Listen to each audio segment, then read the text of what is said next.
Hi dear students, this is Kema. Welcome back to our channel utipz. இந்த வீடியோல நம்ம பார்க்க போறது paramedical counselling வந்து எத்தனை நாட்கள் நடக்கும், எப்படி registration payment பண்ணனும், இத பத்தி தான் டீடைலா பார்க்க போறோம்.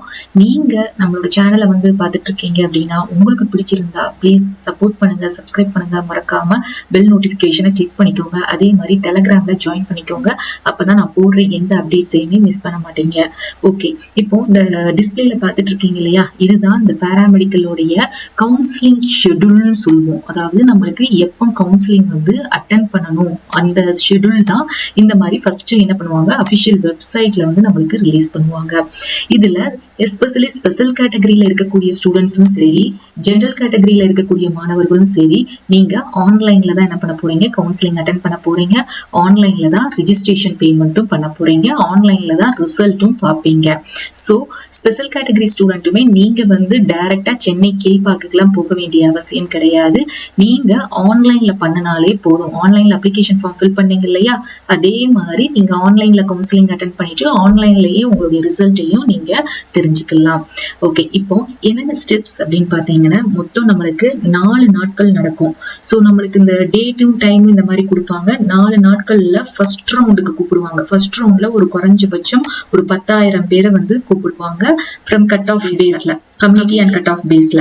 ஸோ அதுல ஃபர்ஸ்ட் ரவுண்ட்ல வந்து ரிஜிஸ்ட்ரேஷன் பேமெண்ட் நடக்கும். கவுன்சிலிங் ஃபீஸ் வந்து போன வருஷம் வாங்கினது 250 ரூபாய். நீங்க எத்தனை கோர்சஸ் எத்தனை காலேஜஸ் நீங்க அப்ளை பண்ணாலுமே ஒரே ஒரு அமௌண்ட் தான் பே பண்ணுவீங்க, 250 rupees. கண்டிப்பா இந்த வருஷம் கொஞ்சம் அதிகமா ஆக்கலாம், 350 rupees இருக்க வாய்ப்பு வந்து இருக்குது. ரிஜிஸ்ட்ரேஷன் எப்படி பண்ணணும் அப்படின்னா, ரிஜிஸ்ட்ரேஷனுக்கு நம்ம லாகின் ஐடி பாஸ்வேர்ட் போட்டோம் இல்லையா, பாஸ்வேர்ட் போட்டு அப்ளிகேஷன் ஃபார்ம் ஃபில் பண்ணோம்ல, அதே மாதிரி கவுன்சிலிங்க்கு ஒரு லிங்க் வந்து அபிஷியல் வெப்சைட்ல கொடுப்பாங்க. அந்த லாகின் ஐடி பாஸ்வேர்ட் அப்ளிகேஷன்ல என்ன போட்டீங்களோ அந்த லாகின் ஐடி பாஸ்வேர்ட் போட்டு நீங்க என்ன பண்ணணும் அப்படின்னா ஓபன் பண்ணணும். ஓபன் பண்ணீங்கன்னா உங்களுக்கு இந்த மாதிரி டிஸ்பிளே ஆகும். இந்த டிஸ்பிளேல எல்லா இன்ஃபர்மேஷன், உங்களுடைய நேம், உங்க ஜெண்டர் என்ன, உங்க கம்யூனிட்டி என்ன, உங்களுடைய ரேங்க் லிஸ்ட் நம்பர் என்ன, எல்லாமே இதுல வந்து கொடுத்திருப்பாங்க.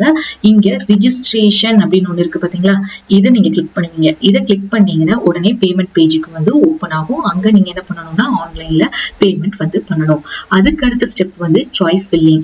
இந்த சாய்ஸ் ஃபில்லிங் அப்படிங்கிறதுல தான் நீங்க என்ன பண்ணுவீங்கன்னா, என்ன கோர்ஸ் வேணும், என்ன காலேஜ், இதை கிளிக் பண்ணீங்கன்னா நிறைய உங்களுக்கு சாய்ஸஸ் வந்து டிஸ்பிளே ஆகும்.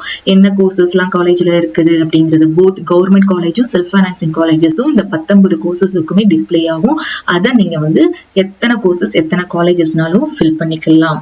ஸோ இதுதான் நம்மளுக்கு நடக்கக்கூடிய ஸ்டெப்ஸ். இது வந்து எத்தனை நாட்கள், இந்த ரிஜிஸ்ட்ரேஷனும் சாய்ஸ் ஃபில்லிங் எத்தனை நாட்கள் நடக்கும் அப்படின்னா 4 நாட்கள் வந்து நடக்கும் ஃபர்ஸ்ட் ரவுண்டுக்கு. நெக்ஸ்ட் ஸ்டெப் வந்து அடுத்த 5th டேல ரவுண்ட் 1 ஸ்டூடெண்ட்ஸ் கவுன்சிலிங் அட்டெண்ட் பண்ணவங்களுக்கு ரிசல்ட் வந்து ரிலீஸ் பண்ணிருவாங்க. இதுவுமே அபிஷியல் வெப்சைட்ல தான் ரிலீஸ் பண்ணுவாங்க. நம்மளுக்கு எந்த நோட்டிபிகேஷனும் மொபைல்லையோ மெயிலையோ எல்லாம் நம்மளுக்கு தர மாட்டாங்க. அதுக்கு அடுத்த 6th டே வந்து உங்களுக்கு என்ன கோர்ஸ் வந்து எந்த காலேஜ்ல கிடைச்சிருக்கு அப்படிங்கிற ப்ரொவிஷனல் அலாட்மெண்ட் ஆர்டர், இந்த மாதிரி நம்மளுக்கு ஒரு பேப்பர்ல சீல் வச்சு நம்மளுக்கு கொடுப்பாங்க.